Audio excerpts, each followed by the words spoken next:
আচ্ছা, আমি তোমাকে একটা কথা বলবো, সত্যি কথাটা রাখবা? আমারে কষ্ট দাও, অবহেলা করো, আমার কোনো দুঃখ নেই জানো, কিন্তু সারা জীবন তুমি আমার পাশে থাইকো। জানো, খুব ভালোবাসি তোমায়। তুমি হয়তো জানো না, তোমার সাথে একটু কথা বলার জন্য আমি কেমন পাগলামো করি।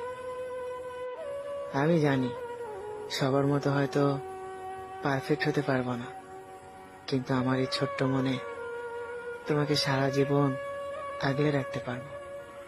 আমি জানি তোমাকে ফোন দেওয়ার কারণে তুমি অনেক বিরক্ত হও, হয়তো ভাবো আমি তোমাকে বিরক্ত করি। কখনোই না। আসলে মন থেকে তোমায় ভালোবাসি তো, তাই তোমার সাথে কথা না বলে থাকতে পারি না। একটা কথা বলি, পৃথিবীতে হাজারো মানুষ থাকার পরেও আমি তোমার কাছে বারবার কেন ফিরে যাই জানো? কারণ তুমি ছাড়া আমার অন্য কোথাও যাওয়ার জায়গা নেই।